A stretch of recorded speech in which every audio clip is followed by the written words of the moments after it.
여러분, 예수님의 12 제자 중에 부활절을 즈음하여 가장 많이 불리는 제자들의 이름이 있습니다.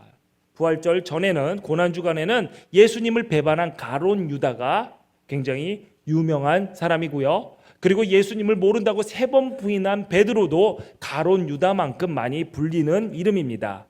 그리고 부활절 이후에 가장 많이 불리는 예수님의 제자 중에 한 명은 도마입니다. 그분은 대단히 용기 있는 분입니다. 매사에 분명한 것을 좋아하고 정직하기까지 합니다. 그러나 그분은 2000년 가까이 그 이름 앞에 의심 많은 사람이라고 불리는 수식어가 따라다니고 있습니다. 그는 디두모라고 불리는 도마라는 이름을 가지고 있습니다. 도마는 히브리어고 디두모는 헬라어입니다. 그리스어입니다. 둘 다 쌍둥이라는 뜻을 가지고 있습니다. 물론 우리는 도마가 누구와 쌍둥이인지는 알 수가 없습니다. 그러나 일부 성서학자들은 마태복음, 마가복음, 누가복음 등에서 도마의 이름이 마태와 나란히 소개되는 것을 근거로 하여서 마태와 도마가 쌍둥이일 것이다 라고 주장하기는 하지만 그렇게 신뢰 있는 주장은 못 됩니다. 요한복음 21장 1절부터 3절까지 보면 도마의 원래 직업은 어부였을 가능성이 높습니다. 제가 말귀를 알아들을 때부터 도마라는 이름은 항상 의심 많은 이라는 말과 함께 들어왔습니다. 그러나 도마를 의심이란 단어만으로 표현하는 것은 지나치다라고 생각을 합니다. 사실 저도 의심이 많은 사람 중에 하나였습니다. 그래서 도마가 왠지 친근하게 느껴집니다. 도마 영어 이름으로는 토마스입니다. 토마스인데요. 제가 청년 때 단기 선교 여행을 처음으로 갔을 때 영어 이름이 필요하다라는 거예요.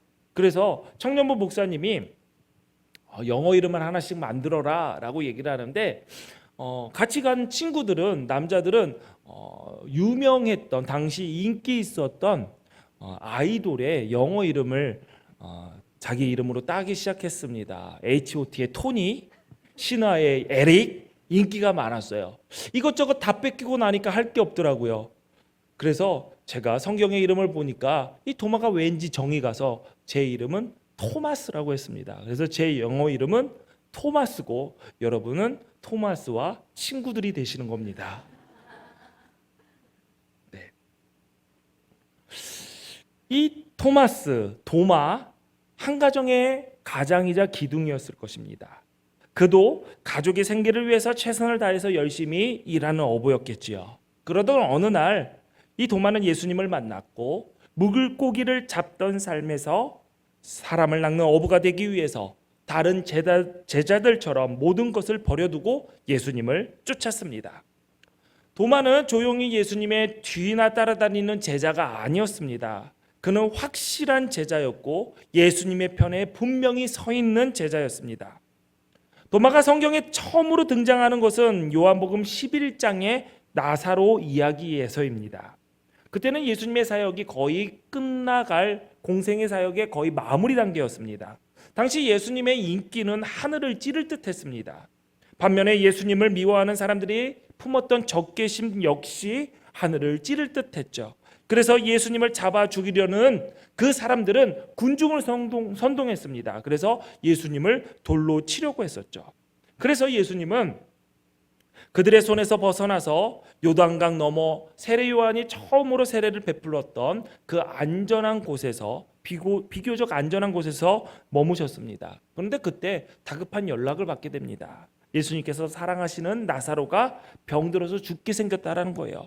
그래서 빨리 와주셨으면 좋겠습니다라는 전가를 받게 됩니다. 급한 연락을 받았지만 예수님은 그곳에서 이틀을 더 머무셨습니다. 사람들은 왜 예수님께서 이틀을 거기서 더 머물었을까라고 얘기를 궁금해했습니다. 그래서 성서학자들은 이런저런 생각을 하죠. 나사로를 살리기 위해서 나사로가 죽기까지 기다린 거 아니냐, 아니면 하나님의 때를 기다리기 위해서 그곳에서 머문 것이 아니냐. 아니다. 지금 예루살렘에 그 예수님을 죽이려고 했었던 그 소요가 아직 진정되지 않았기 때문에 일부러 베다니, 예루살렘 옆에 있는 베다니에 예수님께서 바로 가시지 않은 것이다. 뭐 여러 가지 이야기가 있지만은 잘 모릅니다. 왜 안 가셨는지. 나중에 천국 가서 주님 뵈면 왜 그때 이틀을 머무셨는지 물어보려고 합니다. 제가 물어봐도 여러분들에게 알려줄 방법이 없으니 여러분도 나중에 오셔서 직접 물어보시기를 바랍니다. 아무튼 이틀을 더 머무신 후에 나사로가 사는 마을 베다니로 가자라고 하셨습니다. 예루살렘과 베다니는 5km밖에 떨어져 있지 않는 바로 지척에 있습니다. 예수님이 가자고 하신 그 베다니, 그쪽으로 간다라고 생각을 해보면은 그 자신을 죽이려고 했었던 사람들이 모여있던 예루살렘, 그곳입니다. 위험한 곳이죠. 그렇기 때문에 베다니로 가자라는 말을 들은 제자들은 당황할 수밖에 없었습니다. 그래서 이렇게 얘기했죠. 선생님, 방금도 유대인들이 선생님을 돌로 치려고 하였는데 또 그리로 가시렵니까? 막아섰습니다. 제자들 역시 그 위험하고 살기 등등한 곳으로 다시 간다는 사실이 두려웠겠죠.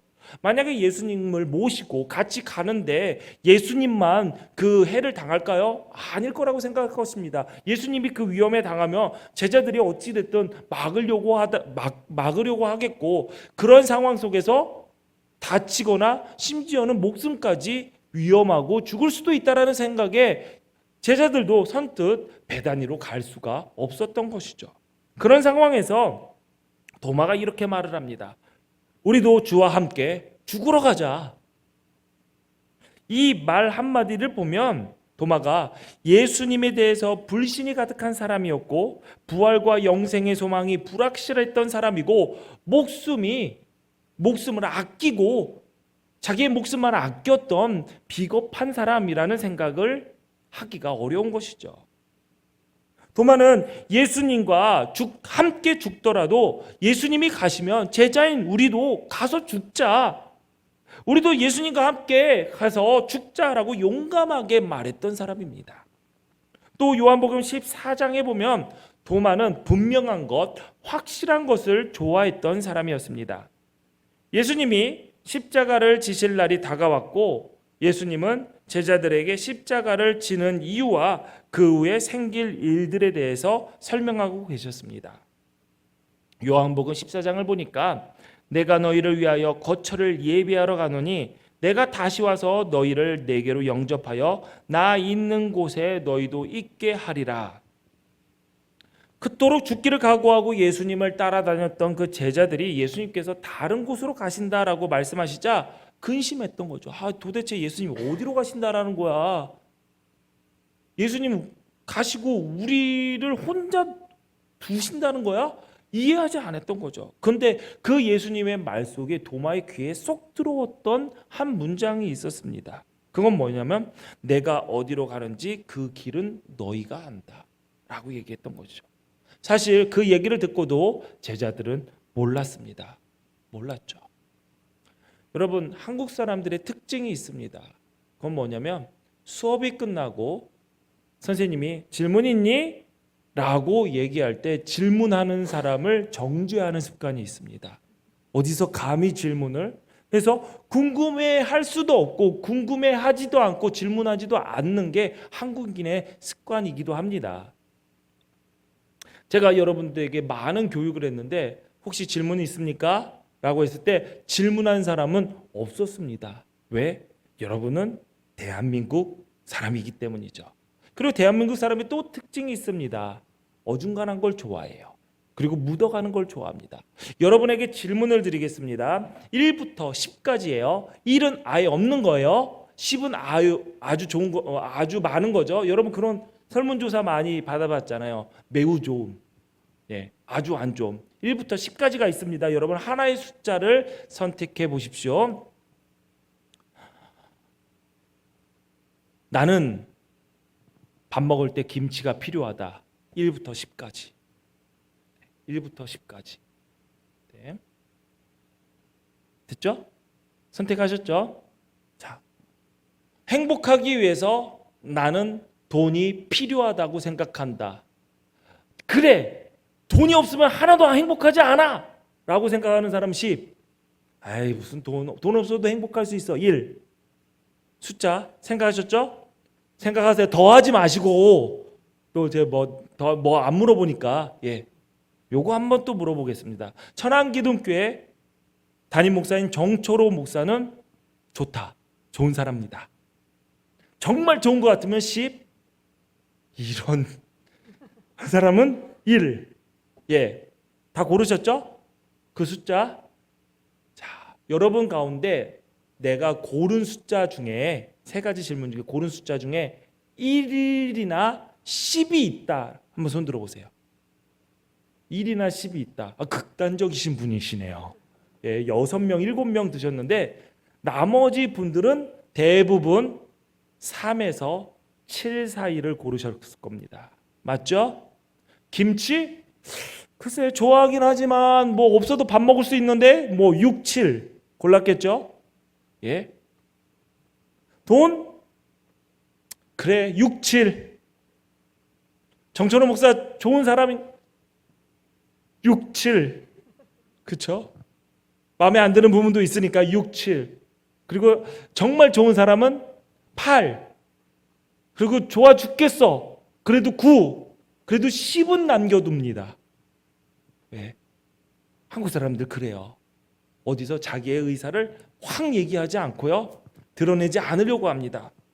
그래서 모르는 거 있어도 어떻게 하죠? 아는 척 하고 나중에 알아봐야지 라고 얘기하죠.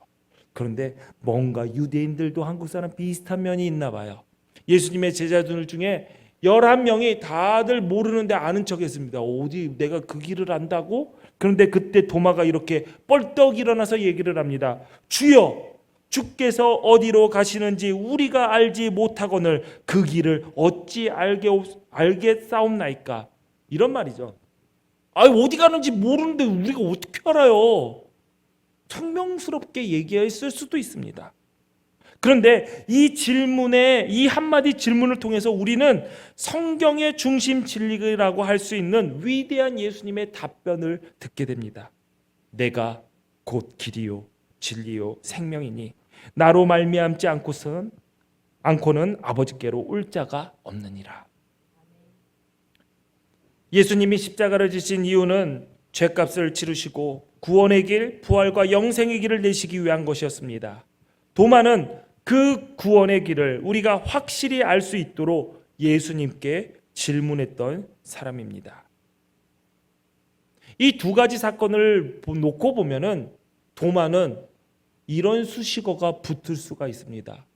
용감한 도마, 의리파 도마, 질문할 수 있는 사색가 도마, 확실한 도마, 맺고 끊음이 분명한 도마. 그런데 도마는 세 번째 기록, 예수님이 부활하신 이후 있었던 오늘 본문의 내용 하나만으로 의심 많은 도마라는 대표, 의심 많은 사람의 대표가 되었습니다. 좀 안 되지 않았어요? 그러니 여러분들 끝까지 잘해야 돼요. 끝까지 잘해요. 앞에 두 번 잘했는데 두 번이 아니라 마지막 한 명, 한 번 때문에 이 대표서 의심 많은 사람의 대표가 됐다니 좀 억울하잖아요. 도마는 어떻게 죽었는지 아십니까?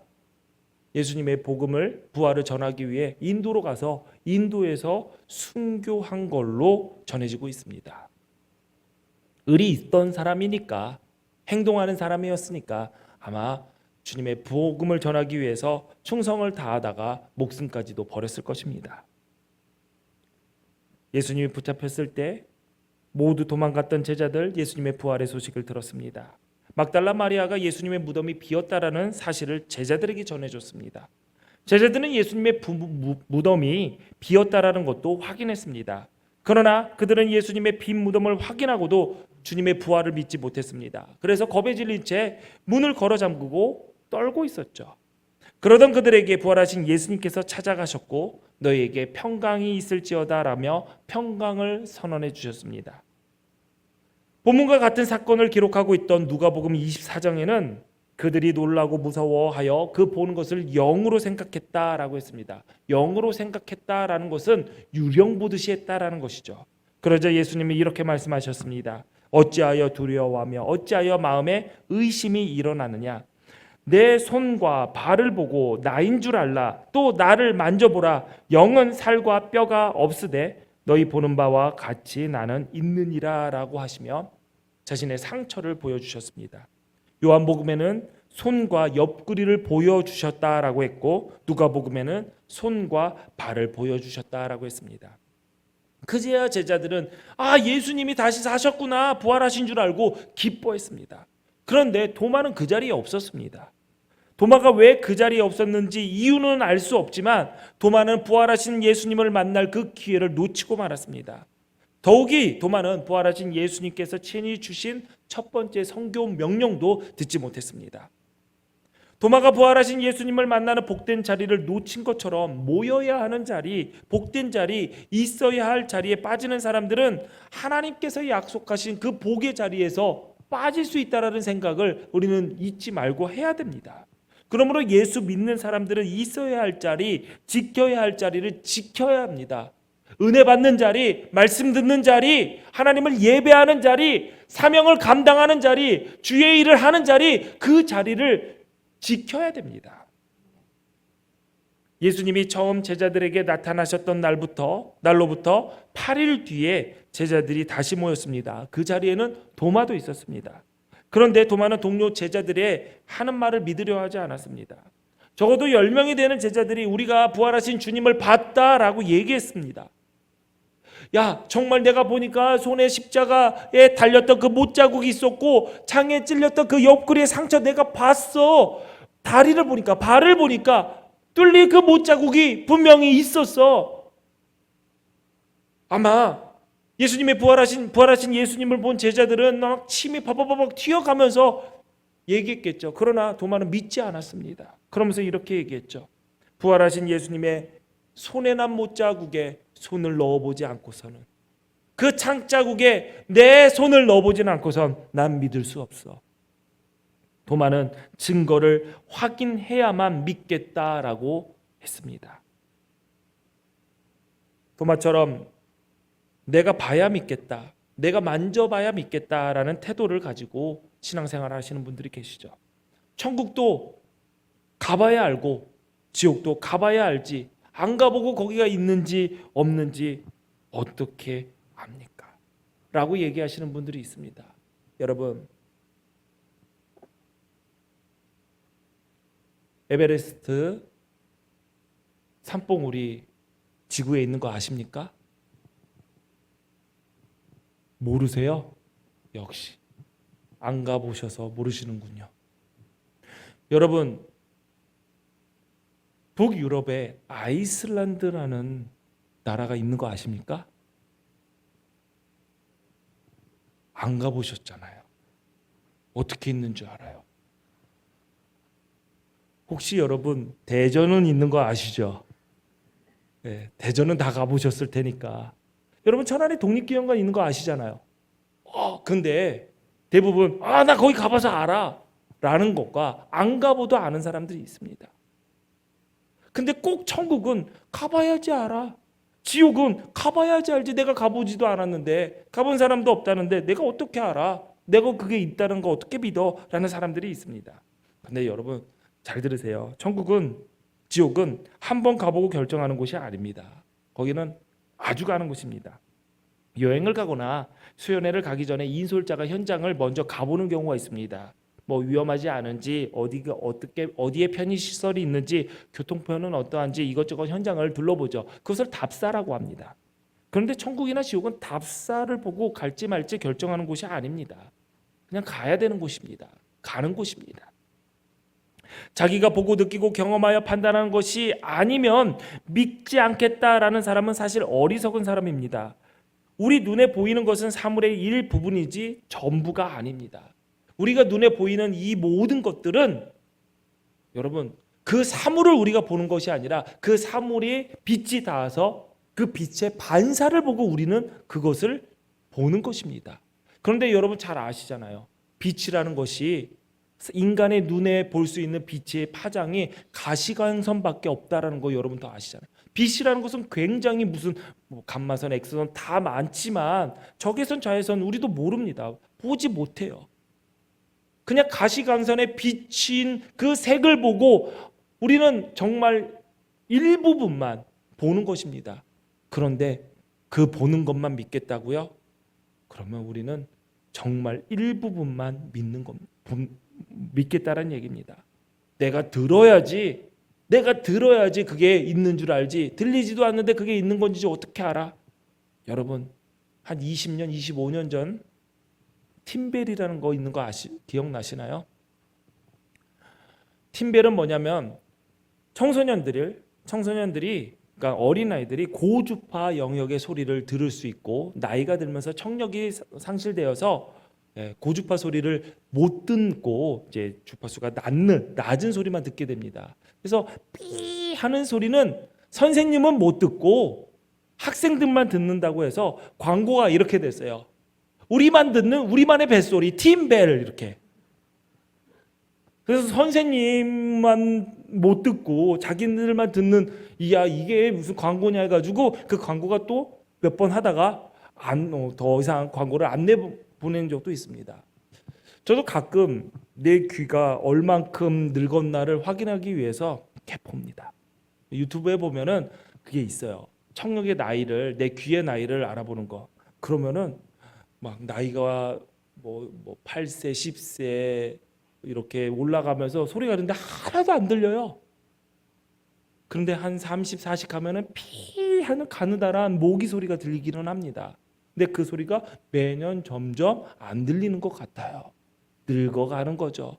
그래서 서울에서 우리 막내를 부릅니다. 우리 막내 10세, 11세 그 정도 되니까, 야, 와봐. 들려? 근데 얘는 저보다 더 못 들어요. 하나도 안 들리는데 이거 청력의 문제가 아니라 집중력의 문제더라고요. 안 들려 하면서 가요.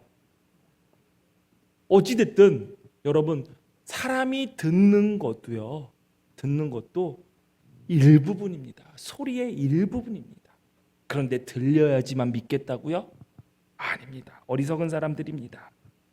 여러분, 제가 도마를 좋아하고 도마에게 정이 있다고, 정감이 든다고 그래서 도마의 변호인이 되려고 하는 것은 아닙니다. 저도 의심이 참 많이 듭니다. 확인하고 싶을 때가 있고 하나님께 왜냐고 묻고 싶을 때가 한두 번이 있었던 것이 아닙니다.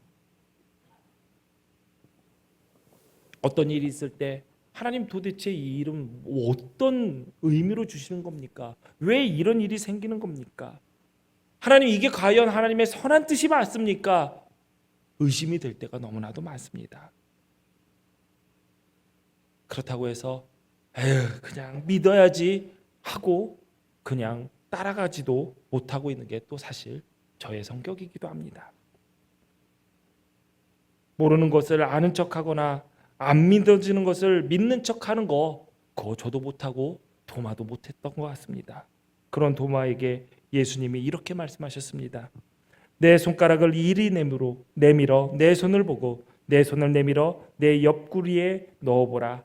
그리하여 믿음이 없는 자 되지 말고 믿는 자가 되라. 그러자 도마는 그 자리에서 나의 주님, 나의 하나님이라는 고백을 하게 됩니다. 손으로 확인해 봐야 믿겠다라고 했지만 실제로 손을 만지거나 옆구리에 손을 넣어보지는 않은 것 같습니다. 도마는 예수님을 만남으로 만지지 않아도 충분히 믿을 수 있게 되었습니다. 도마의 고백에 예수님은 이렇게 말씀하셨죠. 너는 나를 본고로 믿느냐? 보지 못하고 믿는 자는 복되다라고 했습니다. 보지 못하고 믿는 자, 그가 받을 복, 이것은 우리들의 것이고 우리 모두 그 복의 주인공이 된 것을 감사하며 살아야 합니다. 여러분, 부활이 없으면 기독교는 무의미합니다. 다시 사는 것이 없으면 우리의 이러한 신앙의 모든 것들이 다 헛된 것입니다. 부활이 없으면 이 예배 자리에 있는 우리는 참으로 한심하고 멍청한 바보들입니다. 그러나 살다 보면은 의심이 갈 때가 있죠. 도마처럼 확인해 보고 싶을 때가 있고, 때로는 실망해서 복된 자리에 빠지고 싶고 멀리 도망가고 싶을 때도 있습니다. 그러나 예수님께서 도마를 책망하고 버리지 않으셨던 것처럼 우리도 버리지 않으심을 믿어야 합니다. 그러니 우리도 우리 주변에 믿지 못하고 토라지고 모임에서 멀어지고 힘들게 하는 사람이 있어도 참고 기다려주고 예수님처럼 관심과 사랑을 베풀어 줄 줄 알아야 합니다. 예수님께서 보지 못하고 믿는 자들이 복되다라고 했습니다. 보지 못하고 믿는 믿음의 자리를 잇기 위해서 우리 모두 힘쓰고 애쓰는 삶이 되어야 됩니다. 때로는 믿어지지 않는다고 속상하고 답답하다 할지라도, 하나님 마음에 드늘지 못하는 순간순간이 있다 할지라도, 그래도 우리의 입술에는 이 고백이 나와야 됩니다. 나의 주님, 나의 하나님. 이렇게 주님을 고백하며 사는 사람이 참으로 믿음의 사람입니다. 도마는 의심했고 믿을 수 없다고 했고, 동료들이 하는 말까지 믿을 수 없다라고 했습니다. 그러나 그 모든 의심은 예수님을 만난 순간 모두 다 사라졌습니다. 여러분, 의심됩니까? 오늘 부활절 예수님이 과연 부활했을까? 그 부활이 나의 부활이 될까? 믿어지지 않고 의심이 됩니까? 믿으려고 노력하는 것이 아니라 부활하신 예수님을 만나십시오. 말씀하시는 예수님을 만나시고, 예배를 받으시는 예수님을 만나시고, 여러분의 기도를 들어 응답하시는 그 예수님을 만나십시오. 그래서 사람의 증언을 듣고 예수님의 부활을 전달하는 사람이 아니라 도마처럼 부활하신 예수님을 만나 그 부활의 증인으로 사시기를 주님의 이름으로 축원합니다. 기도하시겠습니다. 전능하신 하나님, 하나님의 은혜와 사랑을 감사합니다. 보지 못하고 믿는 자들이 받는 복을 우리도 받게 하셨음을 감사합니다. 때로 믿어지지 않는다고 속상해하고 답답해하더라도 결국 하나님 마음에 합한 입이 되어 나의 주, 나의 하나님이라고 주를 고백하는 믿음의 사람 되게 하여 주옵소서. 우리를 위하여 십자가에서 고난받으시고 죽으신 지 사흘 만에 부활하신 예수님 이름으로 기도하옵나이다. 아멘.